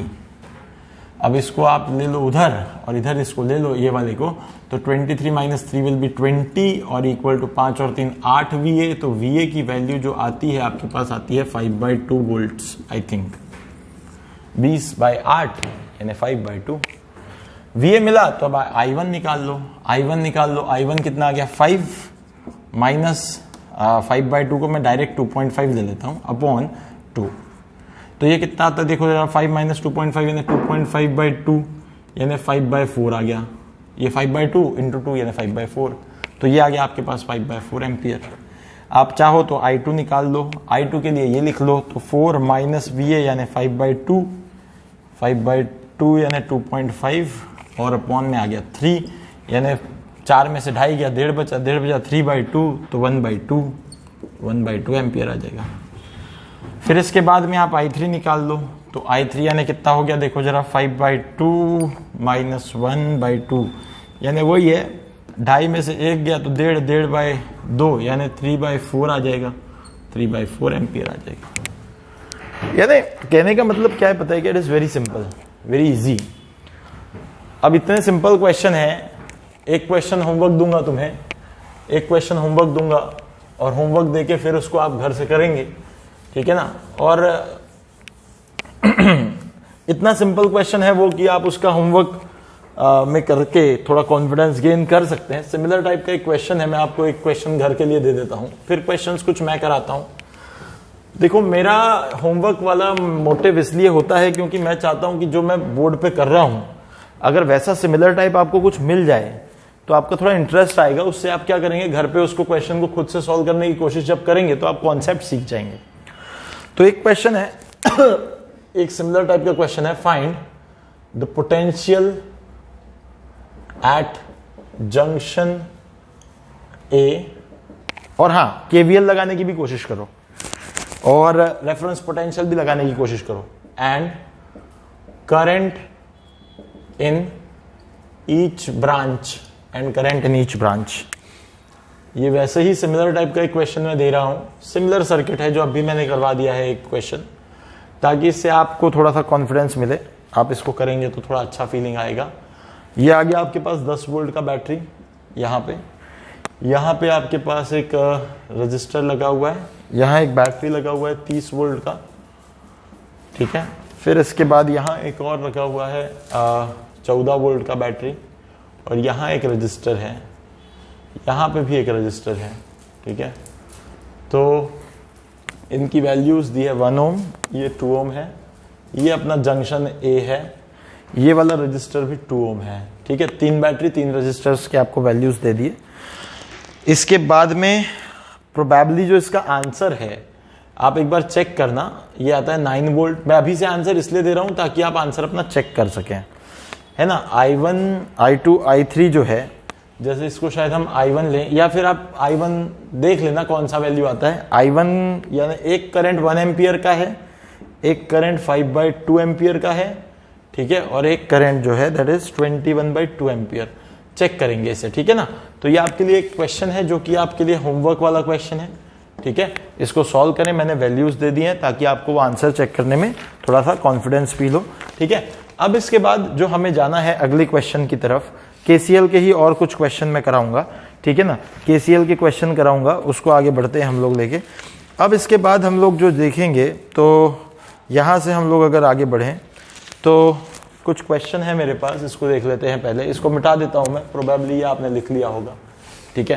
तो इसके बाद अब हमारा जो नेक्स्ट क्वेश्चन है वो ये है, चलो फटाफट से इसको देख लेते हैं, है ना। तो इसमें लिखा है find, this is question number 4, okay, this is question number 4, find the potential. अब थोड़ा सा कॉम्प्लिकेटेड सा पार्ट ले लेते हैं, find the potential at point ए। ये बेसिक क्वेश्चन हो गए सिर्फ केसीएल को समझने वाले, and current in each branch. अब मैं कैसे बहुत सारे कंपोनेंट वाला कुछ सर्किट बनाता हूं जिसमें आपको काफी सारे रजिस्टर्स और कैपेसिटर्स देखने को मिलेंगे, ठीक है। और ये वाला आपका पॉइंट ए है, ठीक है। यहां एक रजिस्टर लगा दिया हमने, दिस इज रजिस्टर। यहां एक रजिस्टर के साथ, सॉरी इसको थोड़ा सा, बैटरी भी है तो जगह चाहिए थोड़ी, यहां हटाते हैं इसको, इसकी यहां पे एक बैटरी लगी हुई है 20 वोल्ट की, ठीक है। और यहां लगा हुआ है 30 वोल्ट का और पोटेंशियल, ठीक है। यहां एक रजिस्टर लगा हुआ है। इसमें काफी सारी चीजें सीखनी है, अब मैं बताऊंगा कैसे क्या करना है इसमें सारा। यहाँ पे एक 35 वोल्ट लगा हुआ है, प्लस यहाँ एक बैटरी भी है, और वो बैटरी कुछ इस तरह लगी हुई है 20 वोल्ट, और यहाँ एक रजिस्टर भी लगा हुआ है, ठीक है। और ये 2 ओम का रजिस्टर है, ठीक है। फिर इसके बाद यहाँ पे भी एक बैटरी लगी हुई है, ये खुद 10 वोल्ट की बैटरी है, और यहाँ एक और रजिस्टर लगा हुआ है, और ये 2 ओम का रजिस्टर है। ये वाला एक पोटेंशियल -45 वोल्ट का है। इसके बाद यहाँ एक रजिस्टर है, ठीक है। फिर यहाँ एक और बैटरी है, ऐसी लगी हुई है, ठीक है, और ये 20 वोल्ट की बैटरी है और इसके पास यहाँ एक और -30 वोल्ट का पोटेंशियल लगा हुआ है। तो ये हमारे पास सर्किट है, ठीक है। बड़ा मजा आएगा इसे सॉल्व करने में, बहुत कुछ इसमें तुम्हें समझ में आएगी चीजें, बहुत सारी बातें इसमें यहाँ से समझ में आने वाली हैं, है ना। आई होप आपने ये फटाफट सर्किट बना लिया होगा और शायद कुछ बच्चों ने सॉल्व भी कर लिया होगा during the time, because it will take hardly 1 or 1.5 minute to solve this question. ज्यादा से ज्यादा 1 से 1.5 मिनट लगेगा, बहुत हो गया, उससे ज्यादा समय नहीं लगेगा। आपने जैसे किरचॉफ करंट लॉ वाले क्वेश्चन देखे थे, उसमें कैसा बड़ा इक्वेशन बना के सॉल्व करने में take some more time, but इनके अंदर समय नहीं लगता। ये बड़े सिंपल क्वेश्चन होते हैं, बहुत फास्ट होते हैं। अगर आप कॉन्सेप्ट को सही लगाओगे तो बहुत जल्दी जल्दी हो जाएगा। अब देखो, सबसे पहली चीज आपके दिमाग में आ रहा होगा, हाँ सर अब हम लोग क्या करेंगे, सबसे पहला काम है हमें तो करंट अज्यूम करना है, बराबर। पहली चीज, पहला स्टेप वही है। मान लेते हैं सर हमारा ये करंट है I1, मान लेते हैं ये वाला करंट है I2 जंक्शन की तरफ आने वाला, और मान लेते हैं ये वाला करंट है I3, और इसको मान लेते हैं हम I4। देखो मैंने अभी तक के सारे करंट, अभी जो 2 क्वेश्चन दिए थे उसमें से मैंने क्या किया था, कुछ आते हुए कुछ जाते हुए दिखाए थे। अब मैं जानबूझ के सबको आता हुआ दिखा रहा हूं। कुछ नया नया करेंगे ना हर क्वेश्चन में, एक ही प्रोसेस थोड़ी ना फॉलो करेंगे, जो भी पॉसिबिलिटी हो सकती है सब कर डालेंगे, तभी तो मजा आएगा, तभी तो चीज बनेगी। अब बात ये आ गई कि सर वहां ब्रांचेस के बीच बीच में बैटरी तो नहीं थी, यहां पे तो बैटरी लगी हुई है बहुत सारी, कैसे करना है इसको? कुछ भी नहीं करना। रेफरेंस पोटेंशियल वाली मेथड में मैंने बताया था कि बैटरी को एक साइड ले आओ और उसके हिसाब से आगे वाले पॉइंट का पोटेंशियल लिख दो, क्योंकि इस पॉइंट का तो पोटेंशियल आपको निकालना ही है, और इसके पोटेंशियल को, जबकि नाम इसका ए लिखा हुआ है, इसके पोटेंशियल को हम VA कह सकते हैं। थोड़ा सा मैं क्या करूंगा, इन बैटरीज को बाहर, ये वाली बैटरी तो बाहर ही है, इसमें कोई टेंशन नहीं, ये वाली बैटरी भी बाहर ही है, मैं इन 2 बैटरीज को बाहर बना के इस सर्किट को फिर से थोड़ा सिंप्लीफाई करके रीड्रॉ करूंगा। मैं ऐसा सिर्फ तुम्हें समझाने के लिए कर रहा हूं, मैं चाहूं तो मैं इसे डायरेक्ट भी सॉल्व कर सकता हूं, तुम्हारे समझाने के लिए कर रहा हूं। फिर तुम क्या करना, इसे अलग अलग तरीके से करके देखना, वही पोटेंशियल डिफरेंस कैसे मिलता है, वही चीजें कैसे मिलती है, तुम्हें अपने आप चीजें समझ में आएगी। तुम इसके ऊपर फिर बहुत सारे तरीकों से एक्सपेरिमेंट करके देखना, बड़ा मजा आएगा। मैं एक बार इसको सिर्फ रीड्रॉ करके दे रहा हूं कि हम इसको कैसे और मॉडिफाई कर सकते हैं। यहां तो बैटरी बाहर ही है तो हमें लिखने की जरूरत नहीं है, यहां पे तो हम वैसे की वैसी बना देते हैं बैटरी को, ये 20 वोल्ट की बैटरी दिखा देते हैं। यहां पे भी कोई दिक्कत नहीं है, ये रजिस्टर एज इट इज दिखा दो, यहां का रजिस्टर जो है ये 2 ओम का है और यहां से रास्ता साफ है, यहां का पोटेंशियल VA है। अब मैं सीधे सीधे, ये 35 है और ये माइनस है, तो ये 35 है और ये माइनस, एक तरह से देखो मैंने ये बात पहले भी बताई थी रेफरेंस पोटेंशियल वाले वीडियो में, ध्यान रखना कि जहां ऑलरेडी कोई पोटेंशियल दिया है तो बैटरी के उस साइड वाले पोर्ट का हमेशा पोटेंशियल 0 लो, ताकि 35 + 0 यहां तक तो 35 ही रहे। और अगर ये 0 लिए तो उसको डेफिनेटली आपको क्या लेना पड़ेगा, इस वाले को -35। तो जब आप यहां से यहां जंप करोगे, ध्यान रखो ये वाली बात हम ऑलरेडी कर चुके हैं, तो 35 - 35 इसका मतलब हो गया ये वाला पार्ट 0। यहां पे जो पोटेंशियल है आपके पास अब क्या है, वो 0, और सॉरी, और यहां है VA, और आपने इसका करंट माना है नीचे जाते हुए, यानी इसका मतलब ये है I2 करंट नीचे जा रहा है, यानी 0 हायर पोटेंशियल है और VA लोअर पोटेंशियल है। हो सकता है VA की वैल्यू पॉजिटिव आए, अगर VA की वैल्यू पॉजिटिव आई तो 0 से तो बड़ी होगी, इसका मतलब I2 का डायरेक्शन हमारा अज्यूम्ड गलत हो सकता है। हमने कब मना किया है, टेंशन लेना नहीं है, बस प्रोसेस को समझना है, बस प्रोसेस को समझना है। यहां फिर एक बार बताने जा रहा हूं, ये वाला 0 है, 0 से यहां आओगे तो ये वाला -35 था, तो 0 और oh sorry, extremely sorry, this is not -35, this is 20। ओहो हो, थोड़ा करेक्शन, दिस इज नॉट -35 यार, this is -20, sorry for that. So this is 35 and -20, this is not 0, sorry, but ऐसा हो सकता है, 35 - 20, तो इस पॉइंट पे पोटेंशियल मुझे मिला 15 वोल्ट का। अब ये 15 आ गया, ये वाला VA, तो 15 और VA के बीच में रेजिस्टेंस लगा हुआ है, I can write the value of I2। क्यों मैं ये सब कर रहा हूं, क्योंकि मुझे पोटेंशियल डिफरेंस देखना है रेजिस्टेंस के अक्रॉस, इसलिए मैं ये सब कर रहा हूं, अब नेक्स्ट पास्ट बात क्या आ गई, देखो जरा इसको, यहां पे 30 दिया है तो मैं यहां का 30 तो लिख दूंगा, ऐसा 30। बस इस बैटरी को उठाओ, इधर रख दोगे तो बैटरी ऐसी बन जाएगी, यहां पे आ गया माइनस, यहां पे आ गया प्लस, और यहां पे लगा दो आपका रजिस्टर जो था ये वाला, ये 1 ओम का रजिस्टर लगा दो, कोई भी दिक्कत नहीं है। ये 30 और ये वाली है 20, तो मैंने हमेशा कहा है जो पोटेंशियल के पास वाला है उसको 0 ले लो, तो ये माइनस वाले को आप 0 ले लो, तो ये डेफिनेटली हो जाएगा +20, ये हो जाएगा +20, और 30 और +20 करोगे तो इधर का पोटेंशियल 30 और 20 कितना हो जाएगा +50। अब ये +50, ये VA करंट जा रहा है इस तरफ, this is current I1। Now I can write the value of I1 50 - VA upon 1, 50 - VA upon 1। Sir ठीक है, ये तो बात समझ गई।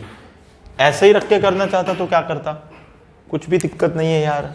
ऐसे ही रख के करना चाहते तो ये 30 था, यहां पे 20 था, 30 और 20 कितना हो गया 50, और 50 के साथ इस ब्रांच का रेजिस्टेंस कितना है 1, तो 50, 30 और 20 50 और रेजिस्टेंस 1, तो 50 - VA upon 1 equal to I1।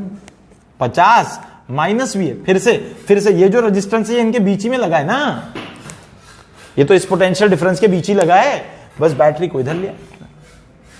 ऐसा कर, सर बैटरी उल्टी रहती तो क्या करता, कोई नहीं, +20 लिया था, उल्टी रहती तो -20 ले लेता, तो 30 - 20 यानी 10, 10 - VA upon 1 equal to I1 हो जाता। कोई दिक्कत नहीं है, यही की यही करो या ऐसा लाके करो, थोड़ा सिंपल हो इसलिए ऐसा बता रहा हूं, अदरवाइज आप वैसा भी कर सकते हो, थोड़ी मास्टरी करोगे, प्रैक्टिस करोगे तो वैसा भी कर सकते हो, कोई दिक्कत ही नहीं है। अब मेरे पास ये ब्रांच भी क्लीन हो गई, इसके बाद मेरा मोटिव है इस ब्रांच के बारे में बात करना। यहां पे मेरे पास है -30, यहां पे मेरे पास है 20, तो मैं क्या करूंगा 30, ये वाला 0, ये वाला -20, ये वाला पॉइंट -20, सॉरी -30 है, -30 और -20 यानी यहां आ गया -50, -50 के साथ यहां लगा दिया मैंने रेजिस्टेंस, ये रेजिस्टेंस आ गया 10 वोल्ट का, और फिर इसके बाद यहां पे आ गया वही वाला पार्ट मेरा VA, उसके हिसाब से मैं काम कर सकता हूं। अगेन मैं चाहूं तो अब इसको, सिंपल चीज है, -45 है और ये है -10, -45 -10, मैं सिंपल लिख सकता हूं सीधे सीधे, -45 -10 -55 डायरेक्ट लिख सकता हूं चाहूं तो, डायरेक्ट -55। सर वैसा कर लो, फिर से वैसा कर लेते, लो ये लो रेजिस्टेंस लगा दो 2 ओम का, इसके बाद में बैटरी इधर सरकाओ, तो बैटरी का ये नेगेटिव ये पॉजिटिव, यहां पे आते ही क्या हो जाएगा -45, और यहां पे आ जाएगा 10, और यहां से जाएगा -10, तो -10 और -45 यानी -55, -55 के हिसाब से अब ये जो करंट है, ये करंट भी हमने अंदर जाता हुआ माना है, ये करंट है I4, ये वाला करंट भी हमने माना था अंदर जाता हुआ, ये था I3, सब करंट हमने लिख लिए, बस सब करंट लिख लिए कि अब बस आपको एक चीज करनी है, according to Kirchhoff current law.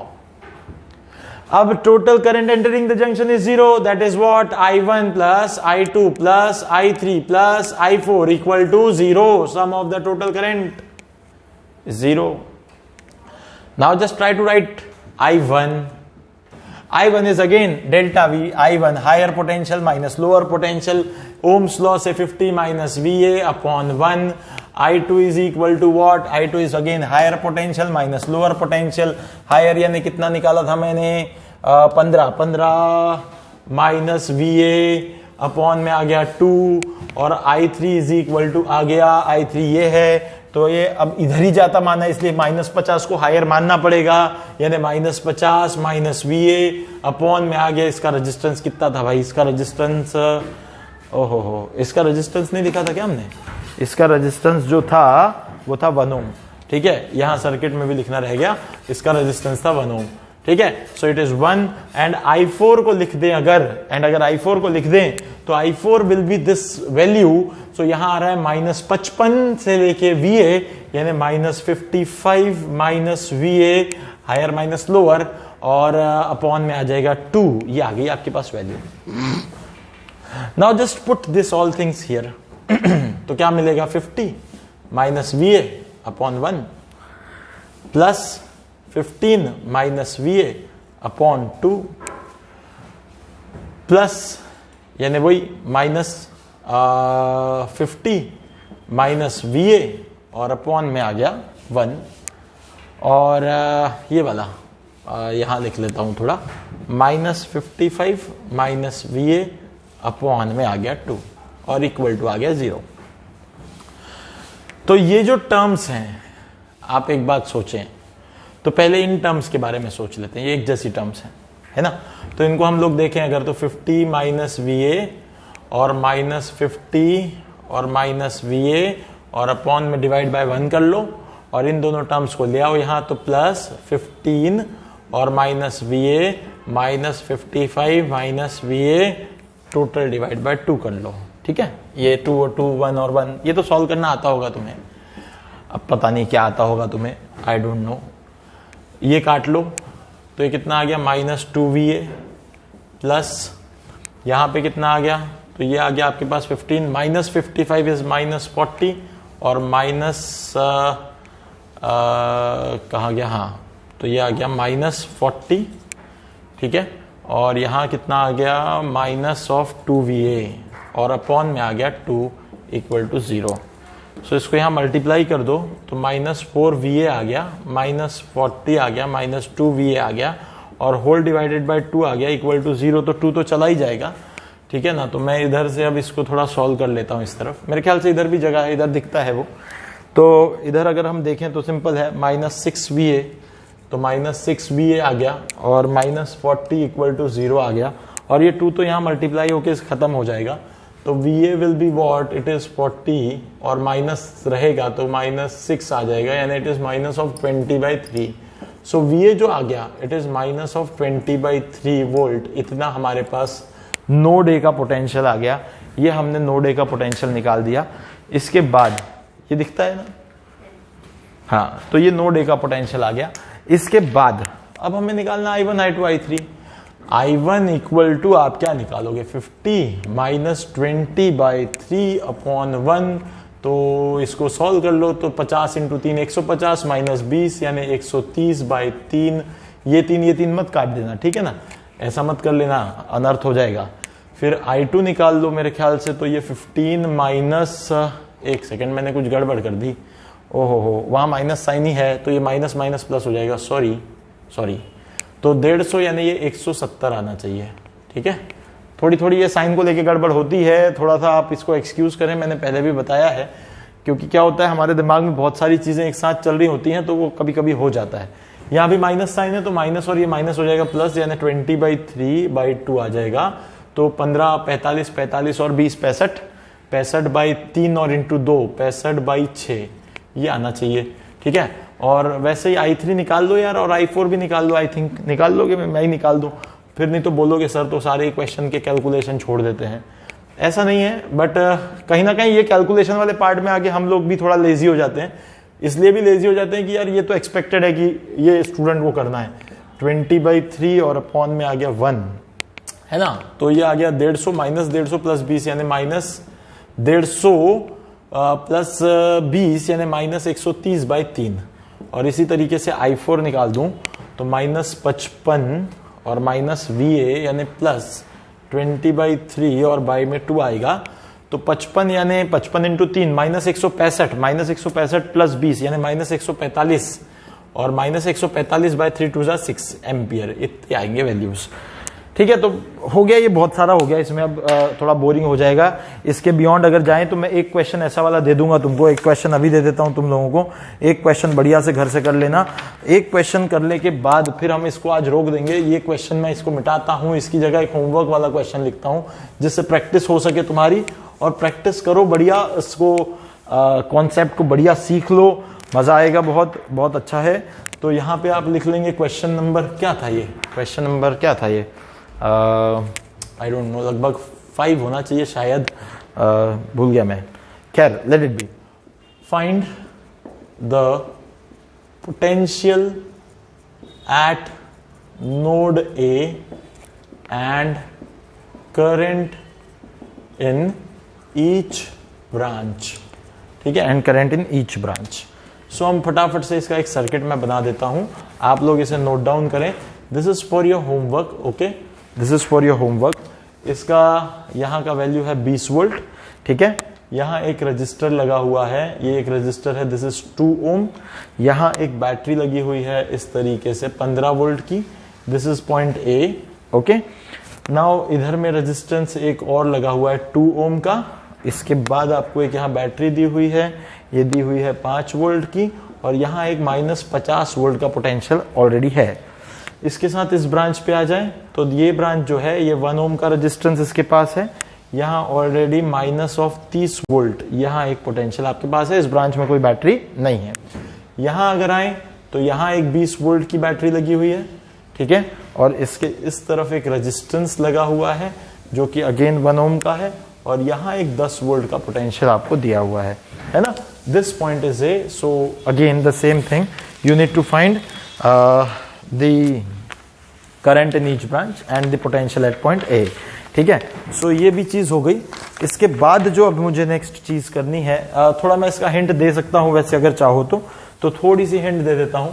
इसको मैं मिटा देता हूं जो मैंने बनाया था, आप वापस से इसको देख सकते हैं, पॉज करें, और अगर कोई हमारी कैलकुलेशन कोई गड़बड़ कहीं दिखे तो जरूर बताएं, क्योंकि ऐसा हो सकता है, it is quite obvious that there may be some correction, there might be some calculation error. Definitely मैं पहले से इसलिए बोल के चल रहा हूं क्योंकि हम एक 1 स्ट्रोक वीडियो को बना रहे हैं, इसमें कहीं ना कहीं कोई एरर हो ही सकता है, नहीं होने की कोई बात नहीं है, हो ही सकता है। हम लोग तो कोई भगवान नहीं है ना, तो वो कुछ ना कुछ हो सकता है। 1 घंटा हो गया पर फिर भी मुझे एक क्वेश्चन कराना है, मैं एक क्वेश्चन कराऊंगा ही, क्योंकि वो एक बहुत अच्छा क्वेश्चन है मेरे पास, उसको जरूर कराऊंगा मैं। ये एक मिक्स्ड कॉन्सेप्ट पे बेस्ड क्वेश्चन है जिसको मैं कराऊंगा ही, ठीक है। तो ये इसमें है find the current in 10 ohm resistance. ये एक बहुत अच्छा क्वेश्चन है, मुझे इसे कराने की बहुत इच्छा थी। Find the current in 10 ohm resistance comma V1 and source voltage Vs, ठीक है, and source voltage VL for given circuit if V source equals to VA minus VB. Also find the polarities of A and B, ठीक है। बड़ा मजेदार है, इसे तो मैं कराऊंगा। ये एक यहाँ पे आपको सर्किट दिया है, ये एक रेजिस्टेंस है, ये 30 वोल्ट की बैटरी है, यहाँ पे भी कुछ ऐसा है, फिर इसके बाद में यहाँ एक रेजिस्टेंस लगा है, ठीक है, यहाँ एक और बैटरी है, ठीक है, ये ऐसे लगी है ऊपर नेगेटिव, इसका ही पोटेंशियल V1 है जो हमें निकालना है। यहाँ 10 ओम का रेजिस्टेंस है, यहाँ से फिर एक आगे बढ़ती है चीजें। तो यहाँ एक्चुअली इस क्वेश्चन में बहुत कुछ सीखने वाला है, बहुत कुछ, और इसीलिए मैं चाहता हूं कि इसको मैं बताऊं। इसको बताने का पर्पस ये है कि इसमें बहुत कुछ सीखने वाला है, ठीक है ना। तो ये एक हो गया यहां से, ठीक है। अब यहां से आगे जाएं तो ये एक 6 ओम का रेजिस्टेंस है, और यहां से एक करंट जा रहा है, ऑलरेडी दिया है, ये 4 एम्पियर है, ठीक है, दिया करंट है हमें, और इधर से भी एक करंट आ रहा है जो 1 एम्पियर हमें दिया हुआ है। 5 ओम का रजिस्टर है,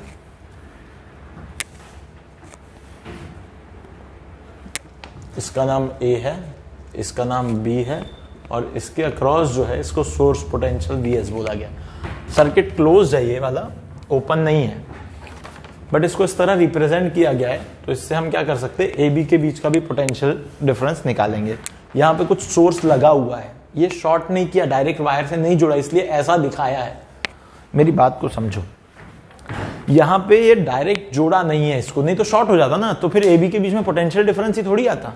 यहाँ कुछ लगा हुआ है, हो सकता है सर्किट का कोई और पार्ट हो, ये इस तरीके से दिया, इसलिए हमें वीएस निकालने के लिए कहा है। बहुत बढ़िया क्वेश्चन है। मैंने सोचा था कि इसकी हिंट दूंगा, पर मैंने सोचा हिंट क्यों देना, पिछला तो 3 ने किया है, उसके बियॉन्ड जाके एक अच्छा क्वेश्चन करा दूंगा। सबसे पहले आपसे पूछा गया 10 ओम के रेजिस्टेंस में से करंट, तो ये 10 ओम का रेजिस्टेंस है, ये 4 एम्पियर आ रहा है, तो इधर से भी 4 एम्पियर आएगा। सबसे पहले क्या करते हैं हम लोग, इसको ना नाम दे देते हैं।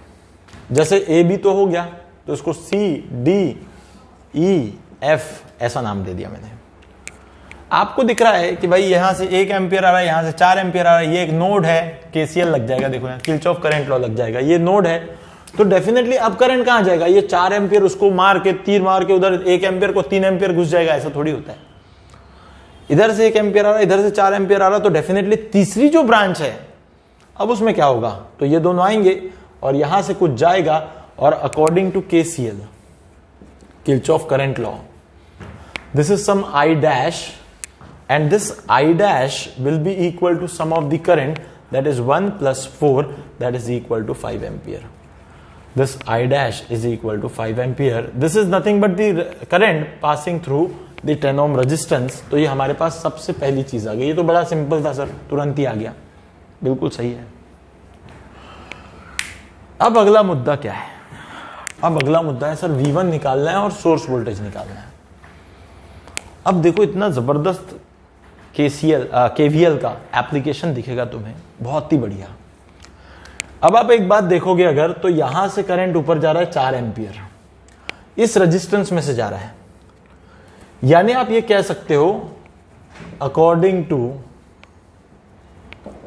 किरचॉफ्स वोल्टेज लॉ, यहां से जा रहा है, तो जो बड़ा पोटेंशियल है, ये बड़ा पोटेंशियल हो गया VE is greater than VD, और इन दोनों के बीच में जो डिफरेंस है पोटेंशियल का, वो ये ड्रॉप के बराबर है, क्योंकि कुछ VE था, उसमें से कुछ यहां ड्रॉप हो गया। ड्रॉप कितना होता है, तो IR के बराबर ड्रॉप होता है। IR यानी I इंटू R, 6 इंटू 4 यानी कितने का ड्रॉप हो गया, 24 वोल्ट का ड्रॉप हो गया। 24 वोल्ट का ड्रॉप, VE यहां था, 24 का ड्रॉप हुआ और VD मिल गया, यानी VE और VD के बीच का डिफरेंस क्या हो गया, VE अकॉर्डिंग टू KVL लगाओ, VE और ये जाएगा प्लस, ये जाएगा माइनस, यानी माइनस IR, यानी 6 इंटू 4 इक्वल टू मिलेगा VD, तो VE minus VD equal to 24 volt आ गया। ये एक बहुत इंपॉर्टेंट बात देखो जरा, सर्किट के किसी भी पार्ट में आप ये चीज लगा सकते हो, KVL लगा सकते हो किसी भी पार्ट में। ऑब्वियस है भाई, यहां से VE था, ड्रॉप हुआ, 24 का ड्रॉप हुआ, तो VE माइनस 24 करके VD मिल गया, सिंपल सी बात, KVL ही तो है। अब ये जो ब्रांच है ED और ये जो ब्रांच है FC, ये दोनों ऐसे पैरेलल में है। अब थोड़ा सा नाम पैरेलल का लेना शुरू कर दिया मैंने, ये पैरेलल में है, तो जितना भी पैरेलल ब्रांच होता है उन सबके अक्रॉस जो पोटेंशियल ड्रॉप होता है वो हमेशा सेम होता है for all parallel branches, for all parallel branches. ये थोड़ा आगे जाके हम लोग सीखेंगे। वैसे potential drop is same, potential difference बोलना चाहिए मुझे, पोटेंशियल डिफरेंस इज सेम। तो यहां एक बहुत इंपॉर्टेंट बात लिख सकता हूं मैं कि VE minus VD will be equal to VF minus VC, VF minus VC will be equal to 24 volt. ये एक बड़ा इंपॉर्टेंट पार्ट आ गया। जो इसके अक्रॉस ड्रॉप वो इसके अक्रॉस ड्रॉप, पैरेलल वाले हैं। यानी VE माइनस VD जो है 24 है, तो VF माइनस VC भी 24 है। VF माइनस VC अगर 24 है, तो अब VF माइनस VC अगर 24 है, तो मुझे क्या करना पड़ेगा, यहां पे KVL लगाना पड़ेगा। इस ब्रांच में KVL, मैं हर ब्रांच पे KVL लगा सकता हूं, मैंने तो बताया ना, किसी भी ब्रांच पे KVL लगाओ। अब क्या हो गया, आप क्या कर सकते, यहां से करंट I डैश नीचे जा रहा है ना, अगर ये नीचे जा रहा है तो आप क्या करो, यहां से ले लो, यहां से आप लिख लो इक्वेशन VC से, applying KVL from C to F, from C to F, तो ये करंट नीचे जा रहा है, तो ये वाला प्लस हो गया, ये वाला माइनस हो गया, साइन पुट कर दो। इसके साथ तो छेड़छाड़ नहीं कर सकते, ये माइनस हो गया, प्लस हो गया, तो क्या लिखोगे आप, देखो जरा, VC पहले लिखोगे VC, C का कोई पोटेंशियल होगा, यानी क्या लिखो VC, फिर छोड़ने वाला sign minus IR, I dash निकाला था कितना, 5 इंटू 10 यानी कितना, 50, और प्लस वाला sign plus V1 equal to कौन मिला, इक्वल टू मिला VF। बात सोचो, बहुत सिंपल सी चीज है, VC minus VF minus 50 equal to minus V1, ये इक्वेशन लिख सकता हूं, बस VF को इधर लाया, V1 को उधर ले गया, बस कुछ भी नहीं किया।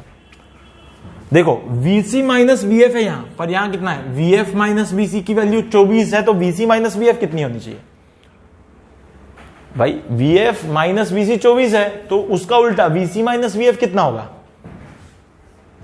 माइनस में हो जाएगा, that will be minus 24।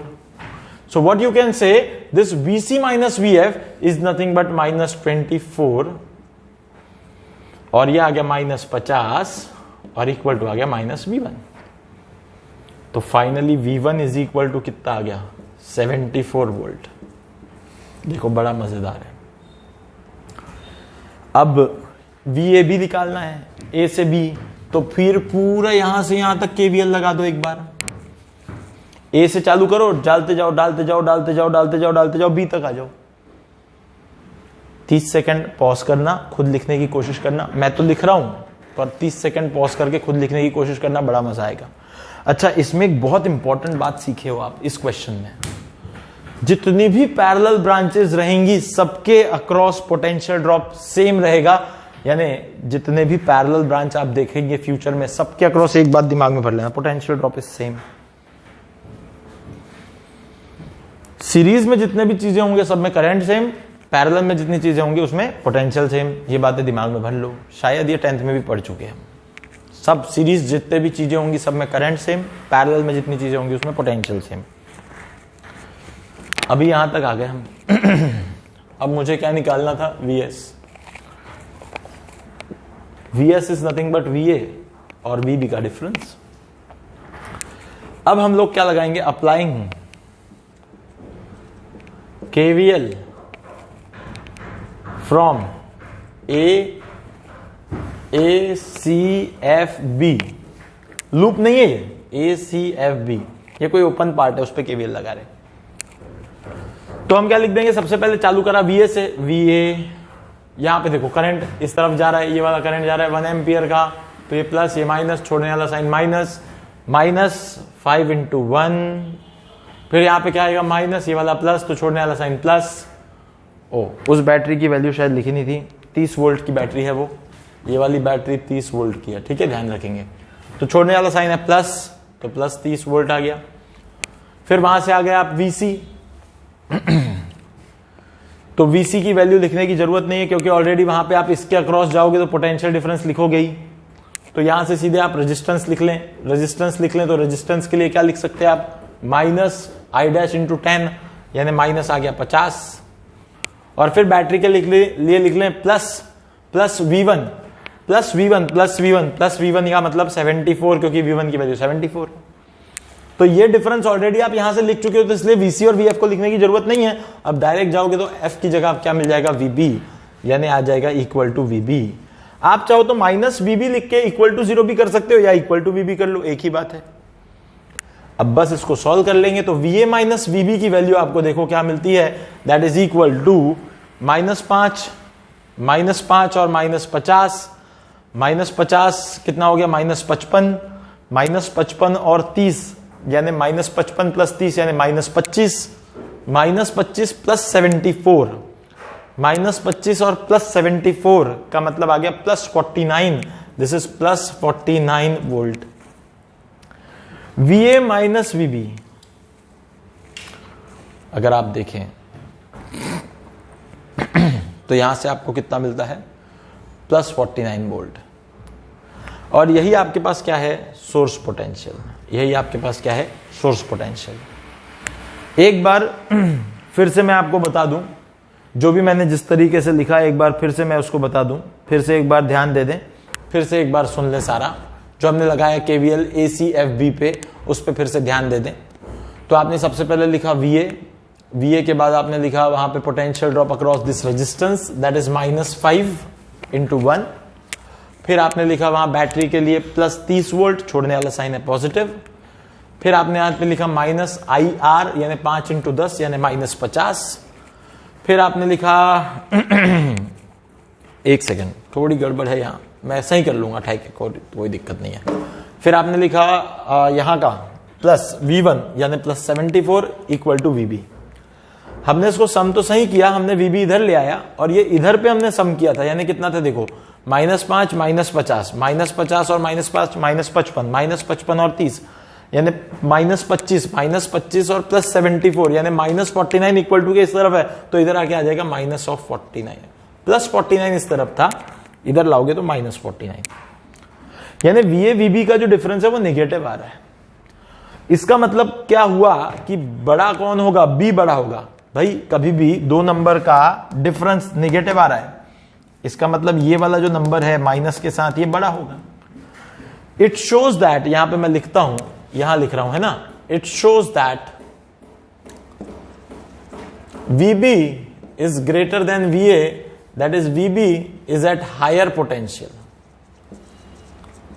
that is VB is positive and VA is negative, so that हम यहां लिख सकते हैं कि VB माइनस VA जो आएगा वो +49 वोल्ट आएगा, वो इस तरीके से आएगा। पर हमसे पूछा क्या गया है, VA माइनस VB पूछा गया है। अगर आपसे VA माइनस VB पूछा गया तो -49, अगर आपसे VB माइनस VA पूछा गया तो +49। पर यहां एक बात तय है कि जो B है वो पॉजिटिव पोटेंशियल, पॉजिटिव टर्मिनल है, और जो A है वो निगेटिव टर्मिनल है। बहुत लंबा समय हो गया मेरे ख्याल से, हम यहां रुक जाते हैं। ये काफी बड़ा वीडियो बन गया, बट इसे कंप्लीट करना जरूरी था। नेक्स्ट क्लास में इक्विवेलेंट रेजिस्टेंस पे आएंगे, इक्विवेलेंट रेजिस्टेंस के क्वेश्चन कराएंगे। अब आप यहां से जो आपको हमने मटेरियल दे रखा है उसका सेक्शन ABC कंप्लीट करें, बहुत बढ़िया क्वेश्चन मिलेंगे उसमें करने के लिए, आप आगे बढ़ सकते हैं इसी तरीके से। तो will stop here, thank you very much for watching. और बहुत ज्यादा इसको अगर आप समझें तो इसे लाइक करें, शेयर करें, कमेंट भी करें, और जितना आप इसको लोगों तक पहुंचा सकते हैं उतना पहुंचाने की कोशिश करें। Thank you very much.